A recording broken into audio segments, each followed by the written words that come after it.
Dear students, आज की इस वीडियो में हम पढ़ेंगे क्लास 9th का हमारा चैप्टर चल रहा था ग्रेविटेशन।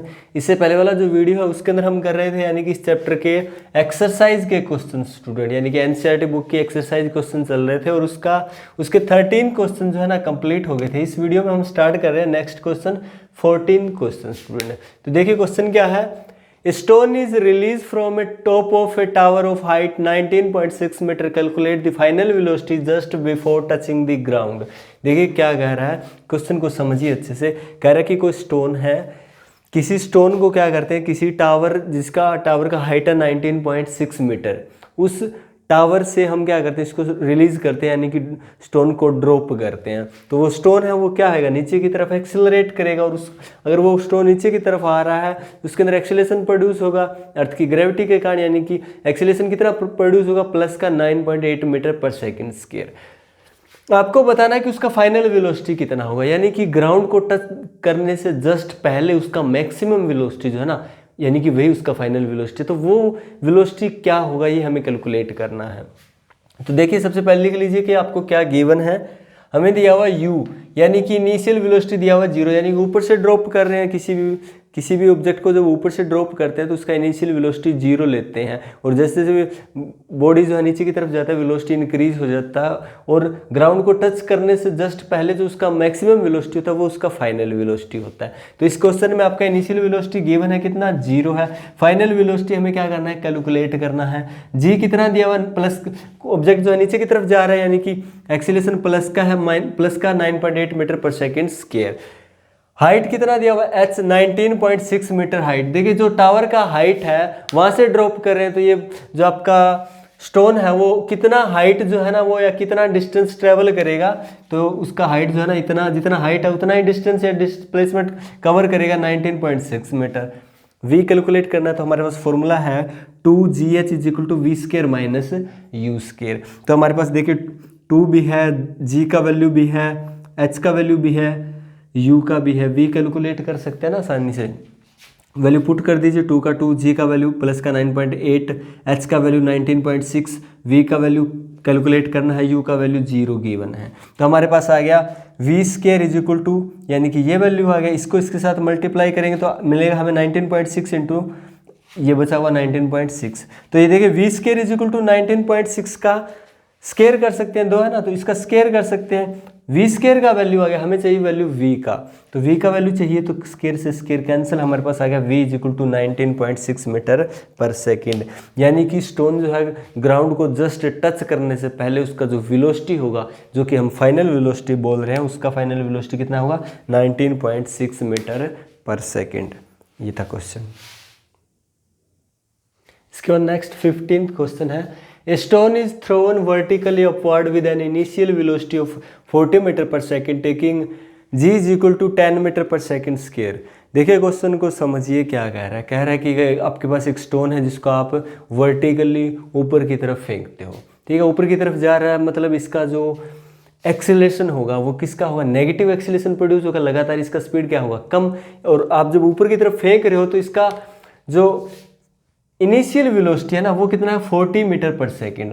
अब 40 मीटर पर सेकेंड है, लगातार इसका वेलोसिटी क्या होता है, डिक्रीज होता जाएगा और एक टाइम ऐसा आएगा एक हाइट पे इसका वेलोसिटी 0। उस वेलोसिटी को क्या नाम देंगे, फाइनल वेलोसिटी।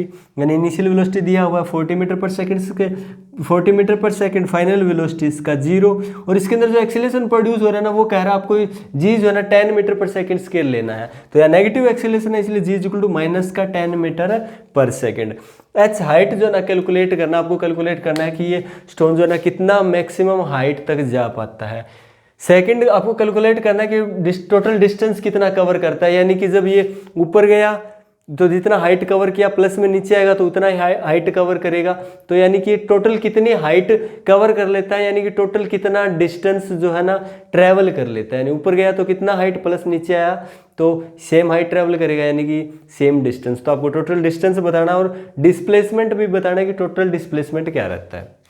तो देखिए आपका u दिया हुआ है, v दिया हुआ है, g दिया हुआ है, h कैलकुलेट करना है। फॉर्मूला हमारे पास 2gh = v² - u²।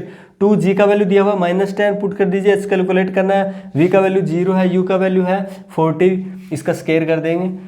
इसके बाद देखिए यहाँ आ जाएगा हमारे पास -20h is equal to minus का, देखिए 40 का स्क्वायर कितना होता है 1600, इसका ये साइन माइनस का इसलिए माइनस आ जाएगा, माइनस माइनस कैंसिल, तो यहाँ प्लस हो गया, यानी कि 20h इज इक्वल टू इतना होता है। इसके बाद h इज इक्वल टू कितना होता है 1600 अपॉन में 20, कैलकुलेट करोगे तो h आ जाएगा आपके पास 80 मीटर, यानी कि h आ गया 80 मीटर, 80 मीटर, यानी कि ये जो स्टोन है आपका ऊपर की तरफ 80 मीटर हाइट जो है ना वो कवर करता है। अब अगर 80 मीटर हाइट पे ये गया है, 80 मीटर हाइट पे ये गया है, तो नीचे आएगा तो कितना हाइट कवर करेगा, कितना डिस्टेंस ट्रेवल करेगा 80 मीटर सेम, तो टोटल डिस्टेंस इसका कितना हो जाएगा 80 मीटर ऊपर गया, 80 मीटर वापस नीचे आया, यानी टोटल डिस्टेंस इसने ट्रेवल किया 160 मीटर, 160 मीटर। टोटल डिस्प्लेसमेंट की बात आती है, डिस्प्लेसमेंट होता है इनिशियल और फाइनल पोजीशन के बीच शॉर्टेस्ट पाथ है, ठीक है, शॉर्टेस्ट पाथ लेंथ। तो यहाँ इनिशियल और फाइनल पोजीशन सेम है, क्योंकि स्टोन को आपने ऊपर से ऊपर फेंका, स्टोन पहले ऊपर गया है फिर वापस से नीचे आ गया, यानी कि जहाँ से चला था वहीं वापस आ गया, यही इसका इनिशियल पोजीशन, यही इसकी फाइनल पोजीशन, इनिशियल और फाइनल पोजीशन सेम है, तो इनके बीच का डिस्टेंस भी 0, तो टोटल डिस्प्लेसमेंट कितना आ जाएगा स्टूडेंट 0 आ जाएगा। ये था क्वेश्चन। इसके बाद नेक्स्ट 16th क्वेश्चन है, calculate the force of gravitation between the earth and the sun given that the mass of the earth 6 × 10⁻24 kg and the mass of the sun is 2 × 10⁻30 kg, the average distance between two is 1.5 × 10⁻11 metre. तो देखिए आपको क्या करना है, दो objects है, एक अर्थ है एक सन है, दोनों के बीच में ग्रेविटेशनल फोर्स निकालना है, और फॉर्मूला आपके सामने है F = G m1 m2 upon में r²। तो यहाँ मास m1 ले लीजिए, mass of earth, m2 mass of the sun, r जो है ना आपका गिवन है, मास ऑफ सन जो आपका गिवन है, मास ऑफ अर्थ गिवन है, सारी वैल्यू इसके अंदर पुट कर दीजिए। g क्या ग्रेविटेशनल कांस्टेंट जिसका वैल्यू होता है 6.67 × 10⁻11, m का वैल्यू गिवन, ms का वैल्यू, मास ऑफ द सन का वैल्यू जो है वो गिवन है, r दोनों के बीच का डिस्टेंस का स्क्वायर कर दीजिए जो कि गिवन है आपको, ठीक है। इसको सोल्व करोगे तो आपके पास आ जाएगा ग्रेविटेशनल फोर्स F = 3.57 × 10⁻22 न्यूटन। तो ये वो फोर्स है स्टूडेंट, ग्रेविटेशनल फोर्स जो सन और अर्थ के बीच में जो है लग रहा है। इसके बाद नेक्स्ट 17th क्वेश्चन है, a stone is allowed to fall from a top of a tower of 100 metre height and at the same time and another stone is projected vertically upward from the ground with the velocity of 25 meter per second. Calculate when and where two stone will meet. क्या कहता है question, अच्छे से समझिए। कह रहा है कि एक स्टोन है जो क्या कर रहा है 100 मीटर की हाइट है, ये देखिए टावर है मान लीजिए 100 मीटर हाइट का, और यहाँ से एक स्टोन को क्या करते हैं हम नीचे की तरफ फॉल करवाते हैं, नीचे की तरफ आ रहा है, उसी time at this time same time जैसे उसको नीचे की तरफ उसको फॉल करवाते हैं, नीचे की तरफ ड्रॉप करते हैं, सेम टाइम उसके बिल्कुल नीचे से, टावर के बिल्कुल नीचे से एक आपके पास स्टोन है जिसको हम क्या कर रहे हैं वर्टिकली अपवर्ड ऊपर की तरफ जो है ना प्रोजेक्टेड कर रहे हैं, ठीक है, और with the velocity of 25 metre per second. तो आपको कैलकुलेट करना है कि ये जब ये जो है ना आप दोनों स्टोन है वो आपस में कहाँ मिलेंगे, यानी कि किस हाइट पे दोनों आपस में मिलेंगे, यानी कि जब ऊपर वाला जो स्टोन हमने ड्रॉप किया वो नीचे आ रहा होगा और ये वाला जो नीचे से ऊपर की तरफ भेजा वो ऊपर आ रहा होगा, तो दोनों किस हाइट पे मिलेंगे, यानी कि ऊपर वाला कितना हाइट कवर कर चुका होगा और नीचे वाला जो है ना कितने हाइट पे जो है ना ऊपर जा चुका होगा जब ये दोनों आपस में मिलेंगे या दोनों आपस में एक दूसरे को क्रॉस करेंगे, ठीक है। तो देखिए स्टार्ट करते हैं। फॉर स्टोन फॉलिंग डाउनवर्ड, तो हम सबसे पहले बात करते हैं उस स्टोन की जो हम यानी कि टावर का जो हाइट है 100 मीटर वहाँ से ड्रॉप कर रहे हैं जिसको, ठीक है। उसके लिए क्या है, देखिए हम ऐसा मान के चलते हैं, आप अज्यूम कीजिए कि ऊपर से इस टावर के ऊपर से हमने एक स्टोन को ड्रॉप किया है तो वो इस तरह से नीचे आ रहा है, तो ऐसा अज्यूम करके चलते हैं कि जो ऊपर से जो हमने टावर के हाइट से जो स्टोन ड्रॉप किया है उसने जो है ना h1 हाइट कवर कर लिया। कब, जब ये दोनों आपस में यानी कि दोनों एक दूसरे को क्रॉस कर रहे हैं या मिल रहे हैं, और नीचे वाला जो स्टोन है उसको जब हमने ऊपर फेंका तो ये मान लीजिए जूम कीजिए कि h2 हाइट जो है इसने कवर कर लिया, यानी कि ये जब दोनों मीट हुए तो ऊपर वाला जो स्टोन है इसने h1 हाइट कवर कर लिया, नीचे से जो स्टोन ऊपर जा रहा है उसने h2 हाइट कवर कर लिया। दोनों को h1 इसको h1 हाइट ट्रेवल करने में टाइम लगा t और इसको भी टाइम लगा t, टाइम सेम लगेगा। क्यों, क्योंकि देखिए दोनों एट जिस टाइम ये नीचे आ रहा है उस टाइम ये ऊपर जा रहा है, और दोनों अगर जिस टाइम दोनों मिलेंगे तो दोनों ने हाइट तो अलग अलग कवर किया है, क्योंकि ये नीचे आ रहा है तो ये ऊपर जा रहा है, यानी कि दोनों का जो स्पीड होगा वो अलग अलग होगा। उसकी वजह से दोनों हाइट जो है ना वो ट्रैवल करेंगे या डिस्टेंस ट्रैवल करेंगे वो अलग अलग होगा, लेकिन टाइम एक जैसा होगा। जब मिलेंगे तो ये इसने h1 जो ट्रैवल किया है, h1 अगर t टाइम में ट्रैवल किया है तो ये भी h2 t टाइम में, क्योंकि अगर दोनों मान लीजिए कि 10 सेकंड बाद मिलते हैं, तो अगर 10 सेकंड बाद मिलते हैं तो इसका मतलब ये जब चला तो इसको भी 10 सेकंड हो गए चले हुए और इसको भी 10 सेकंड हो गए तब मिले आपस में। बात समझ आ रहे हैं? आपस में मिल रहे हैं मतलब सेम टाइम बाद मिल रहे हैं, लेकिन दोनों का स्पीड अलग अलग होने की वजह से दोनों ने जो डिस्टेंस ट्रैवल किया है, दोनों ने जो हाइट ट्रैवल किया वो अलग अलग है। समझ में आ रही है ना? टाइम दोनों के लिए सेम रहेगा जब मिलेंगे। तो हम बात करते हैं उस स्टोन की जो हम ऊपर से फॉल करवा रहे हैं, ड्रॉप कर रहे हैं, तो उसके लिए जो है ना टी टाइम कितना उसने टी टाइम जो है ना लिया, या टी टाइम उसने स्पेंड किया h1 हाइट ट्रैवल करने में। यू उसका इनिशियल वेलोसिटी 0, अगर किसी चीज़ को ऊपर से फेंक रहे हैं तो इनिशियल वेलोसिटी 0 होता है, जैसे जैसे नीचे आता है उसका वेलोसिटी इंक्रीज होता जाता है। ठीक है, इसके बाद जी ऊपर से अगर कोई ड्रॉप कर रहे हैं, इसका मतलब जी जो है ना प्लस का 9.8 मीटर पर सेकंड स्क्वायर रहता है। हमें क्या कैलकुलेट करना है, यानी कि इसने h1 हाइट ट्रैवल कर लिया, h1 हाइट ट्रैवल के लिए इसके लिए एक इक्वेशन हमें बनाना है, h is equal to ut plus half at square. तो h कितना हाइट ट्रैवल किया, h1 हाइट ट्रैवल कर लिया, u इनिशियल वेलोसिटी 0 है, पुट कर दीजिए, t का वैल्यू t कितना लिया, t टाइम लिया, हाफ a यानी a acceleration due to gravity कितना है ना प्लस का 9.8 रख दीजिए, t कितना टाइम लीजिए उसका स्क्वायर टाइम लिया इसने t, इसका स्क्वायर यानी t स्क्वायर। तो इसको सोल्व करोगे तो ये वैल्यू तो 0 हो जाएगा, u 0 है तो h1 इज इक्वल टू आ जाएगा आपका, ये इससे काट देंगे 4.9 आ जाएगा, तो h1 is equal to 4.9 t square. ये वैल्यू आ गई h1 की, यानी कि यह वैल्यू आ गई h1 हाइट की, यानी इतना हाइट h1 जो हाइट है ना ट्रैवल किया ना उसका वैल्यू आ गया। अब बात करते हैं उस स्टोन की जो हम नीचे से ऊपर की तरफ फेंक रहे हैं। तो जिस स्टोन को हम ऊपर की तरफ फेंक रहे हैं तो उसको एक वेलोसिटी से फेंक रहे हैं जिसको बोल रहे हैं initial velocity, u is equal to 25 metre per second square. ये वेलोसिटी अगर स्टोन ऊपर जा रहा है तो ये वेलोसिटी क्या होगा, धीरे धीरे डिक्रीज होगा, यानी इसके अंदर एक्सीलरेशन प्रोड्यूस होगा कौन सा, नेगेटिव, माइनस का 9.8 मीटर पर सेकंड स्क्वायर। इसने टाइम कितना लिया, t, सेम टाइम लिया दोनों ने। Formula h is equal to ut plus half at square. h यानी कितना हाइट ट्रैवल किया, h2 हाइट ट्रैवल किया इसने, u कितना है 25 है, t कितना है, t है हाफ, g कितना माइनस का 9.8, t का वैल्यू t है, स्क्वायर कर दीजिए। आपके पास h2 आ जाएगा 25t माइनस का किस लिए, क्योंकि ये एक्सीलरेशन माइनस का 9.8, तो 25t माइनस का 4.9 t स्क्वायर। ये वैल्यू आ गया h2 हाइट का, यानी कि h2 हाइट ये वाला जो स्टोन है जो ऊपर की तरफ जा रहा है उसने जो हाइट ट्रेवल किया उसके लिए इक्वेशन आ गया। ठीक है, अब आपको क्वेश्चन में क्या गिवन है कि जो टोटल हाइट है ना टावर का वो कितना है, 100 मीटर है स्टूडेंट। ठीक है, ये देखिए टोटल हाइट कितना है 100 मीटर, यानी कि h1 प्लस h2 दोनों हाइट है, यानी कि ये हाइट h1 प्लस में h2 दोनों हाइट मिला दें तो टोटल डिस्टेंस कितना 100 मीटर है ना। तो h1 का वैल्यू रख दीजिए यहाँ, h1 का वैल्यू 4.9 t स्क्वायर, h2 का वैल्यू रख दीजिए 25t माइनस 4.9 t स्क्वायर।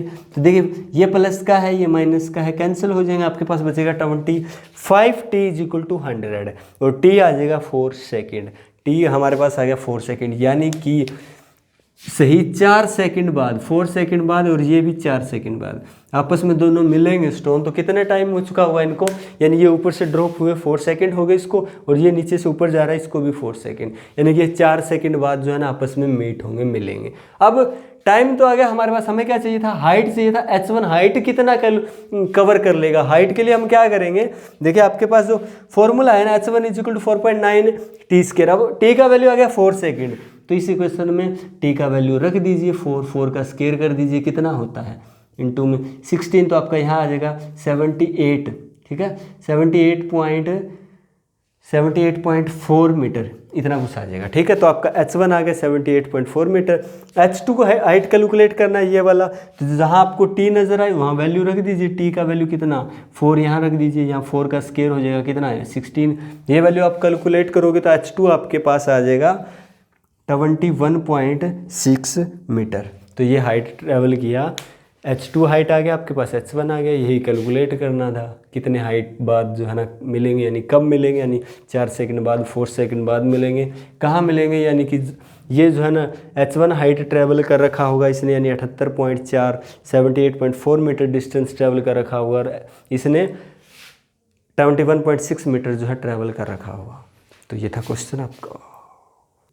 इसके बाद नेक्स्ट 18 क्वेश्चन है, a ball throw up vertically return to the thrower after 6 second. कह रहा है, क्वेश्चन को अच्छे से समझ लीजिए, एक लाइन में बहुत अच्छी बात बता दी इसने। कह रहा है कि आपके पास एक बॉल है, बॉल को क्या करते हैं वर्टिकली ऊपर की तरफ फेंकते हैं। तो जब बॉल को इस तरह से ऊपर की तरफ फेंकते हैं तो एक मैक्सिमम हाइट तक जाती है, इसके बाद वापस नीचे आ जाती है। तो टोटल टाइम लगता है उसको बॉल को 6 सेकेंड। 6 सेकेंड टोटल टाइम लगता है। इसका मतलब आपका जो भी हाइट है, बॉल जिस भी हाइट तक गई है, यानी कि 3 सेकेंड तो बॉल को ऊपर जाने में लगे हैं और 3 सेकेंड नीचे आने में लगे। टोटल टाइम कितना हो गया, 6 सेकेंड लगे। ऐसा क्यों? क्योंकि टोटल टाइम अगर 6 सेकेंड दिया हुआ है, इसका मतलब उस ऑब्जेक्ट को जितना टाइम ऊपर जाने में लगा ना, उतना ही टाइम नीचे आने में लगता है। क्यों? क्योंकि अगर बॉल ऊपर जा रहा है तो उसके अंदर एक्सीलरेशन नेगेटिव माइनस का 9.8 metre per second square produce होता है। अगर बॉल नीचे आ रहा है तो उसके अंदर एक्सीलरेशन सेम प्रोड्यूस होता है, प्लस का 9.8 मीटर पर सेकंड स्क्वायर। अगर एक्सीलरेशन सेम प्रोड्यूस हो रहा है तो टाइम जो लगेगा बॉल को वो सेम, यानी कि जितना उसको मैक्सिमम हाइट तक जाने में टाइम लगेगा, उतना ही उसको मैक्सिमम हाइट से जो आपका इनिशियल पोजीशन है वहाँ तक आने में टाइम लगेगा। ठीक है, तो इस बात को दिमाग में रखिए कि 3 सेकेंड ऊपर जाने में लगे, 3 सेकेंड नीचे आने में। तो आपसे पूछ रहा है the velocity with which it was thrown up. तो इसको पूछ रहा है कि किस वेलोसिटी से जो है इसको ऊपर फेंका गया, यानी कि इसका इनिशियल वेलोसिटी कैलकुलेट करना है सबसे पहले। कैसे कैलकुलेट करोगे? जब किसी बॉल को हम ऊपर की तरफ फेंक रहे हैं, इसका मतलब क्लियर है कि वो कुछ इनिशियल वेलोसिटी से जा रही है और वो एक मैक्सिमम हाइट तक जाने के बाद उसकी वेलोसिटी क्या होती जाती है, लगातार डिक्रीज और मैक्सिमम हाइट पे उसकी वेलोसिटी 0, यानी कि इसकी फाइनल वेलोसिटी क्या लेके चलेंगे 0। और एक्सीलरेशन नेगेटिव प्रोड्यूस हो रहा है कितना, माइनस का 9.8 मीटर पर सेकंड स्क्वायर।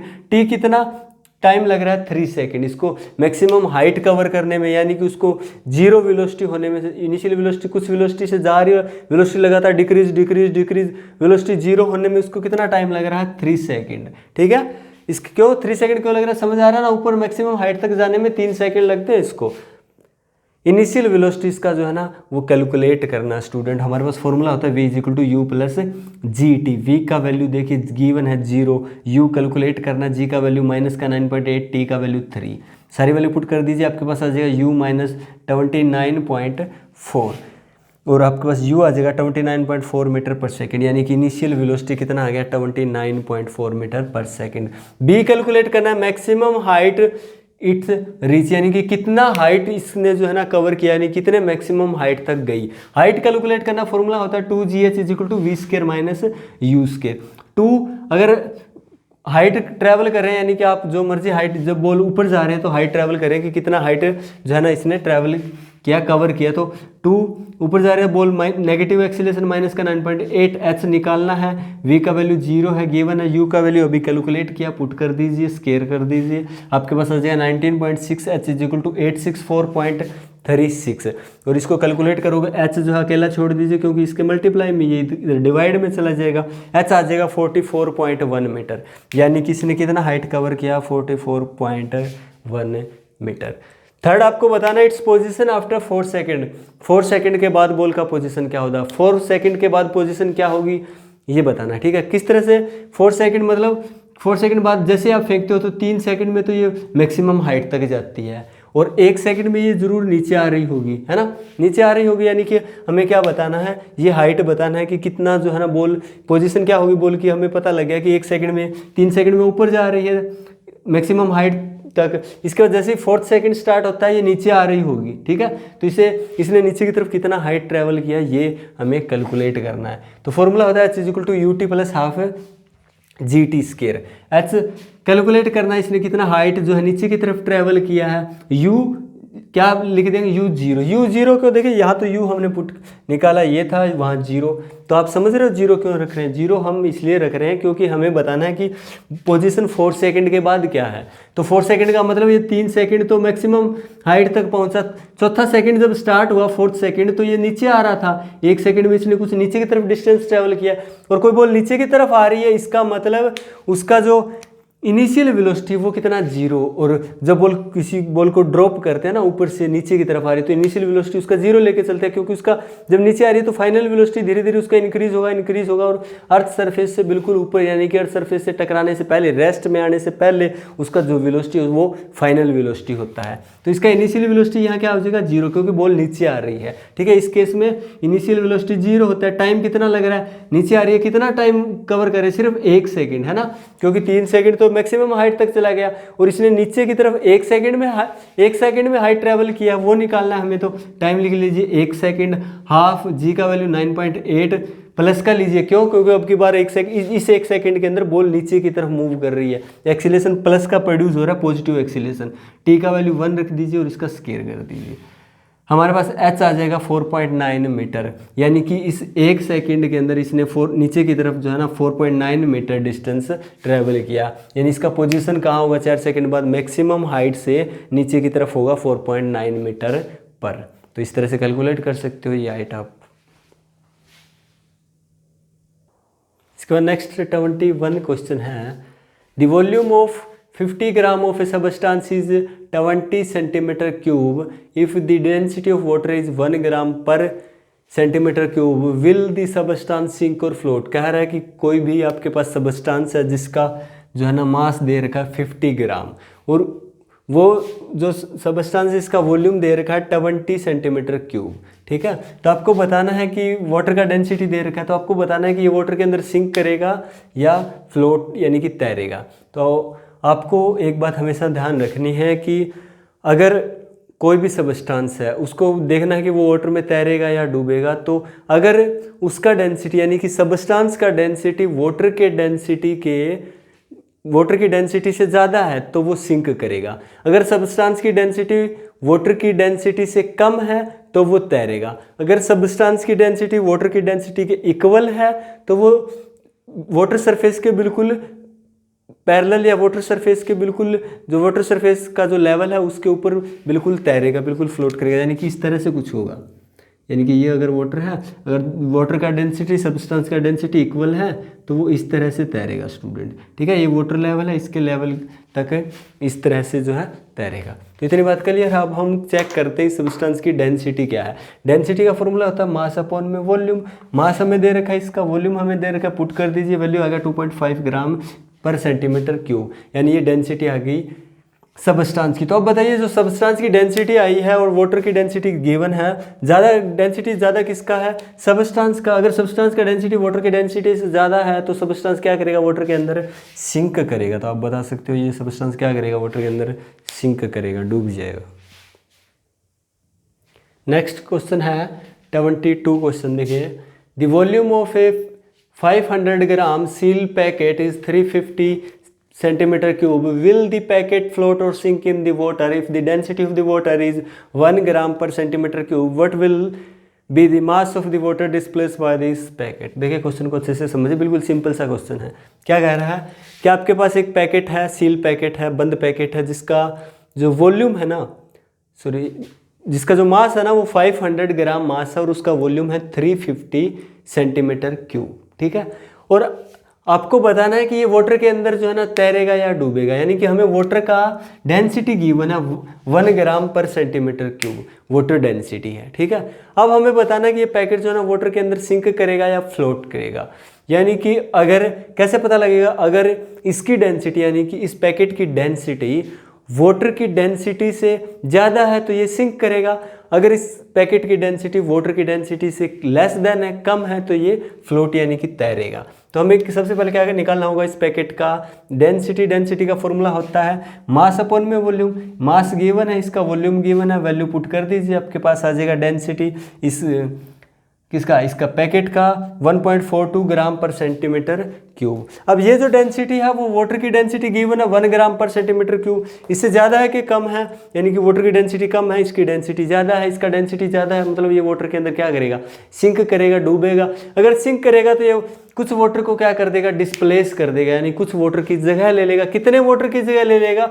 जितना इसका वॉल्यूम है। जितना इसका वॉल्यूम है उतना वाटर डिस्प्लेस कर देगा। तो हमें कैलकुलेट करना है जितना इसने वाटर इसने क्या किया है, डिस्प्लेस किया है, उस वाटर का मास कैलकुलेट करना है। कैसे करोगे, density is equal to mass upon में वॉल्यूम, फॉर्मूला होता है। वाटर का डेंसिटी कितना गिवन है, वो मास हमें कैलकुलेट करना है, वॉल्यूम कितना, यानी कि वो पैकेट जितने वॉल्यूम का है उतना वाटर जो है उतने वॉल्यूम वाटर जो है डिस्प्लेस हो जाएगा, यानी कि 350 वॉल्यूम इसका रख दीजिए, इतना वाटर डिस्प्लेस होगा, यानी कि जो वाटर डिस्प्लेस हो रहा है उसका वॉल्यूम 350 हो गया।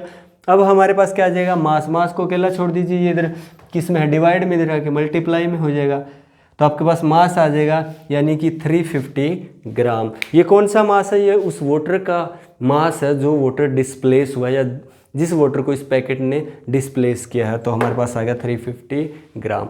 तो ये था क्वेश्चन और ये था वीडियो, ये थे आपका एक्सरसाइज, क्वेश्चन कंप्लीट हो गए हैं स्टूडेंट्स। और अगर आपको वीडियो अच्छा लगा हो, यानी कि अगर क्वेश्चंस अच्छे से समझ में आए हो, तो प्लीज़ वीडियो को लाइक कर दीजिएगा, अपने फ्रेंड्स के साथ शेयर कर सकते हो, और अगर अभी तक चैनल सब्सक्राइब नहीं किया तो चैनल को सब्सक्राइब कर लें। Thank you students.